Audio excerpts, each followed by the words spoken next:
Fiction is defined as an imaginary construction which is unreal, as opposed to truth or reality. But what is real and what is imaginary when, in a spiritual sense, all existing things are imaginary? Mark tells the parable of the fig tree, which, having been cursed, was found withered to its roots. Calling attention to this fact, awakened imagination said, "Have faith in God. Truly I say to you, whoever says to this mountain, 'Be taken up and cast into the sea,' and does not doubt in his heart that what he has said will come to pass, it will be done for him.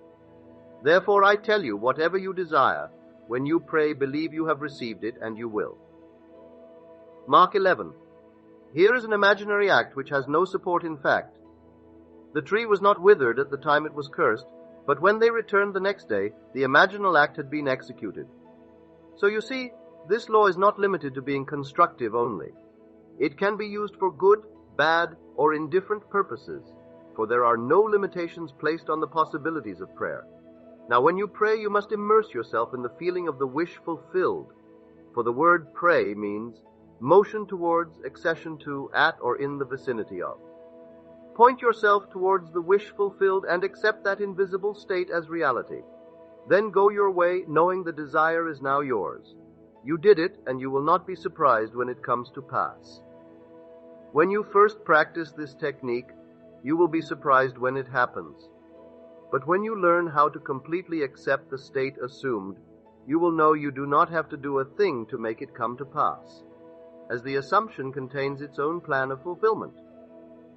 You will know that this world is imaginal, and that an assumption, with no external object to support its truth, will harden into fact when its truth is persisted in.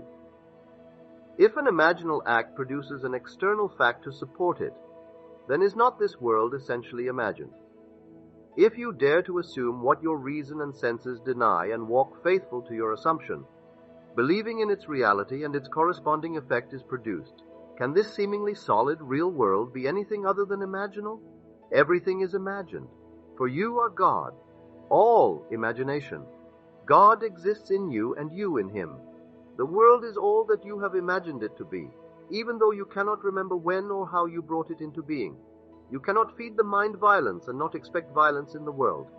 Although the networks will deny this, a friend at NBC TV studio told me that when it was official that Kennedy was dead, he received an order from New York that for the next 4 days no violent films were to be shown. He said pandemonium took place in the studio as they went through their files trying to find enough non-violent film to cover 4 days. Lucky for them, most of the time will be taken up with the giant coverage of the funeral in New York City. One gentleman recently interviewed on television said that Senator Kennedy was always talking about being assassinated. That when the shots rang out, he instantly knew that Kennedy was dead. You cannot entertain thoughts of being assassinated without experiencing them. Who knows who, unseen by mortal eyes, was treading in the winepress, influencing that young boy's mind? Do not allow anyone to act as an intermediary between you and your God, for he is within you. God is never so far off as even to be near, for nearness implies separation. How can you be near God when he became aware of being you? The moment he bestowed his Spirit upon you, he gave you his consciousness, that you may, by that consciousness, understand the gift you have been given. God gave me the gift of birth and fatherhood. Without the gift of his Spirit, I could not understand the gifts which have followed. How could I ever interpret the gift of belief or be awakened from my long sleep, if he who interprets all things had not first become me? When Pharaoh's butler and baker had dreams, they spoke to a slave, saying, "We had a dream." Joseph then replied, "Does not the interpretation belong to God? Tell me the dream." Now I ask you, is Joseph not claiming here that he is God? The book of Genesis begins, "In the beginning God," and ends, "in a coffin in Egypt." Who is in the coffin? Joseph. So in the beginning God, as Joseph, is placed in a coffin in Egypt. Now, having said that interpretation belongs to God, Joseph then interpreted their dreams. 2 years later, he interpreted Pharaoh's dream, and it came to pass, just as he said it would. If this story is true, is not the Spirit of God upon man? Yes, because God actually became as you are, that you may be as he is. Accept this literally, for it is true. Imagination truly creates out of nothing. Thoughts call forth a thing that is not seen, as though it were happening. This is accomplished by an imaginal concept touched by feeling. Hearing of the success of another and feeling their joy builds a structure which will project itself on the screen of space. Calling the projection reality, one may think it was created from the outside. But what happened had to happen as it did, for there are no accidents. Last night, Kennedy could have used other exits, but he had to use the one he did, for there is a time for every imaginal act to project itself, just as there is a time to be born and a time to die, a time to laugh and a time to cry. In Shakespeare's Macbeth, he described this world as a tale told by an idiot, full of sound and fury, signifying nothing. All realized ambitions are full of sound and fury, signifying nothing, for the real play takes place unseen by mortal eye and unheard of by mortal ear. The drama of life unfolds from within, for God the Father is molding you into his likeness. So set your hope fully upon this grace, this gift God gives of himself to you as he unfolds his image in you. All else is nothing more than sound and fury, meaning nothing. Stalin's daughter, writing about her life in Russia and her father's death, told of a stroke which paralyzed one side of his body. Although his eyes were open, she doubted he saw anyone in the room, yet the expression on his face was that of extreme hatred. One arm was extended as though cursing what he saw. No one will know what Stalin was seeing for. No one knows the thoughts of a man but the spirit of man which is in him. One can only speculate. Perhaps in that flashing moment he saw his dream of life crumble into ashes and cursed the vision. Now in the eyes of millions, Stalin was considered a very wise man.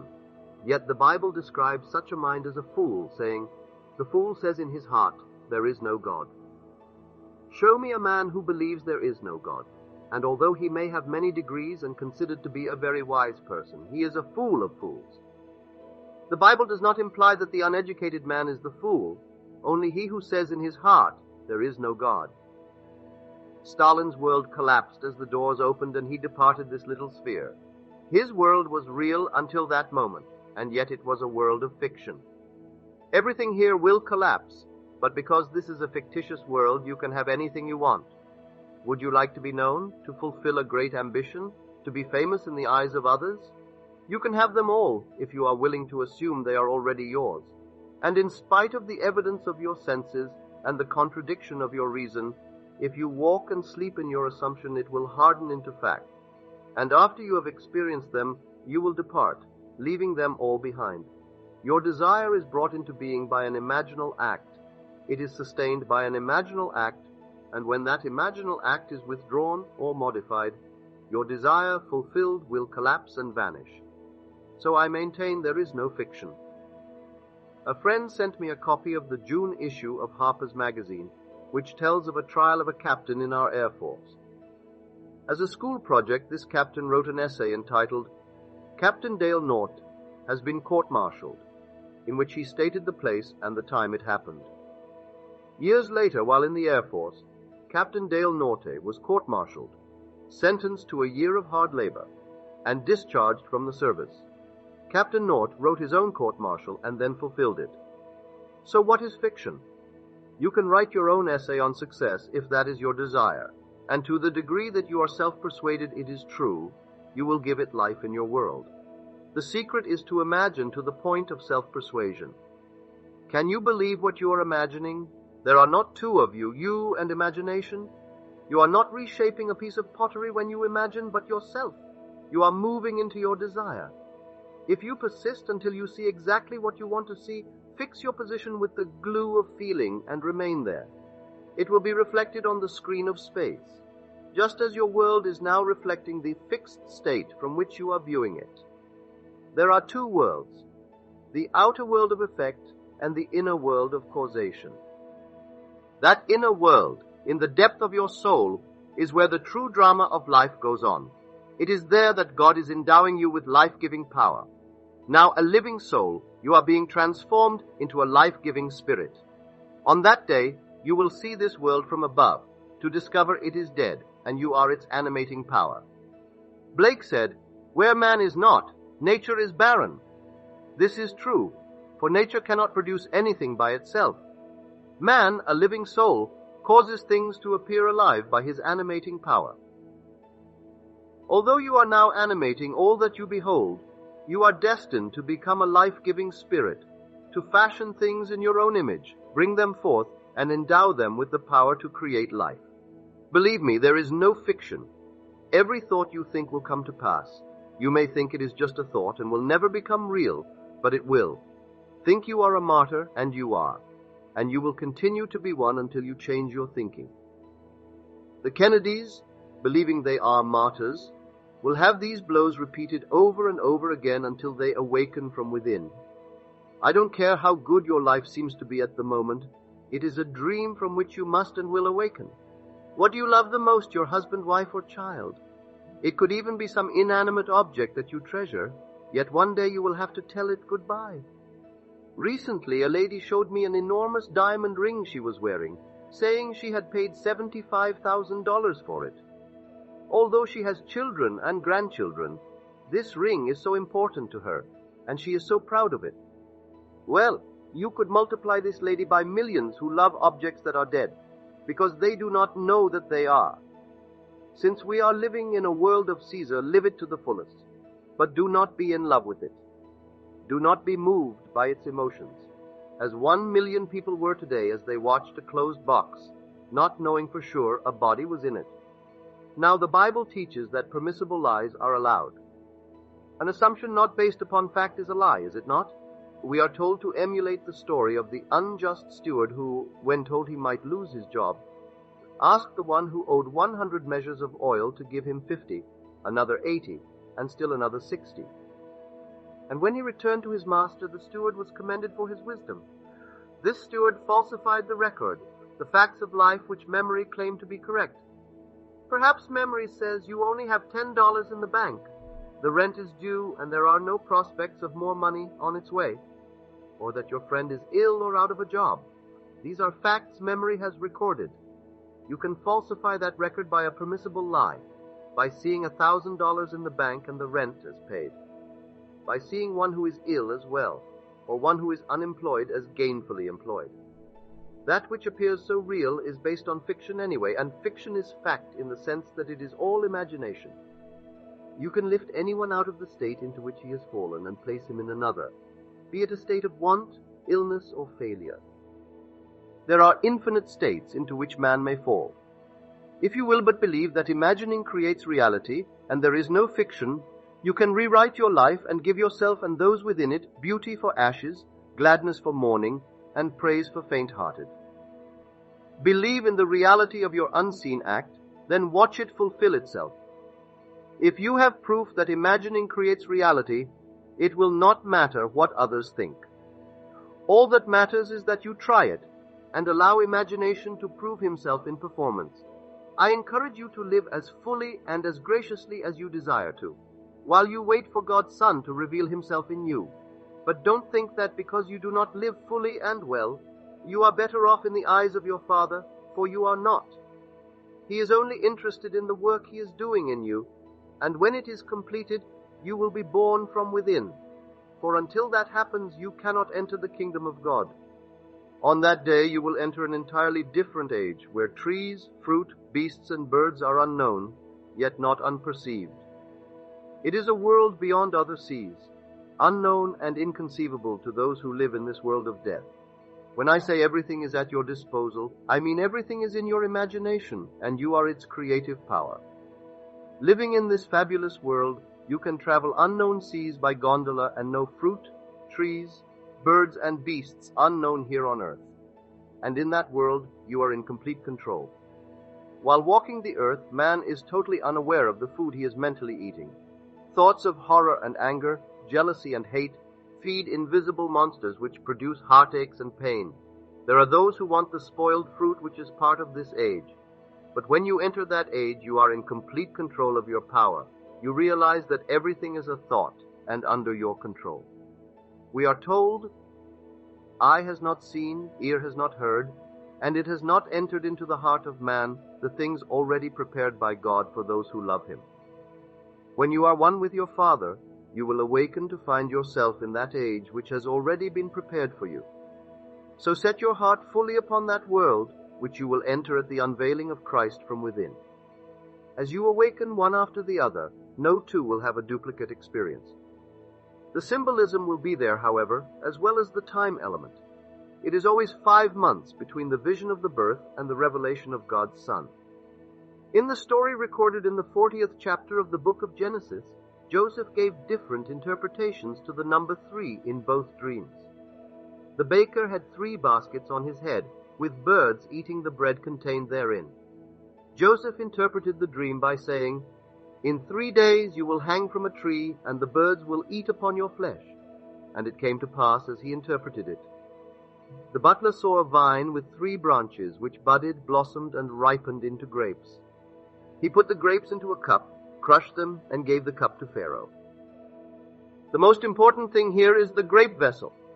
Anyone can poison wine, so the cupbearer must be a trusted servant. It is he who drinks the wine first, and if poisoned, he dies and not the master. Joseph interpreted the dream saying that the butler, the cupbearer, would be restored in 3 days, and he was. Now, if it takes the Spirit of God to interpret all dreams, and all dreams come from God, is not he who interprets the dream the awakened man called Jesus Christ? Remember, regardless of what happened today or what the future looks like, there is no fiction. Imagination creates its own reality. You have the power to change your present and your future by writing a glorious tale about yourself and those you love. Make it a first-person, present tense experience, or as something you have already accomplished, and then live in that state, for imaging does create reality. The stories I have spoken of come from the 11th chapter of the book of Mark. This entire chapter supports my theory. I urge you to have faith in God. He is not on the outside. He is not even near, because God actually becomes you. You will know you are He when God's Son, David, calls you Father. I can tell you that from now until the end of time, God became you. But only when His Son calls you Father will you know who you really are. In the meanwhile, believe me and test your creative power. You can bring anything out of nothing by conceiving a scene implying the fulfillment of a dream and believing in its reality. Persist in your belief, and your invisible dream will become a visible fact. That is falsifying the records which is allowed. We are called upon to emulate the unjust steward. The word steward originally meant the keeper of the pig, the symbol of Jesus Christ, the human imagination. You are the steward of your imagination. Feed it loving thoughts for yourself and others. If you feed on violence, you will become violent, for you become what you eat. Born in the little island of Barbados, we kept ducks and chickens for our own consumption. If Mother wanted a pair of ducks for a Sunday dinner, 10 days prior she would tell one of her 9 sons to put a brace of ducks aside. Now, our ducks were raised in the yard and fed on fish, which was cheap and plentiful, and not on corn, which had to be imported and was very expensive. We could buy a bucket of fish scraps for a penny, so we fed the chickens and ducks fish. Consequently, they smelled of and tasted like fish. But if they were separated 10 days or 2 weeks before you wanted them for dinner, and stuffed with corn and food of that nature, the entire texture of their flesh changed. During that interval of time, however, they could not be given even a little bit of fish. They had to have a complete radical change of diet. If Mother's command was not remembered until perhaps 4 days before the meal, everyone knew it, because when the birds were plucked and the heat began to express the birds, the entire neighborhood knew the Goddards were having fish for dinner, and no one could eat them. But if their diet was changed from fish to corn, and only corn for that interval of time, we had delicious ducks for dinner, which tasted like ducks. Now, although we are not ducks, we do feed on ideas. Feed your mind a certain idea for 1 week, and you will change its structure. Continue for 2 weeks, and you will be well fed on lovely thoughts. You see, this is a fictitious world, and you are its author. Nothing is impossible. It's all fiction anyway, so live nobly and dream beautiful dreams. For you are all imagination, and your human imagination is the Lord God, Jesus the Christ. Now let us go into the silence.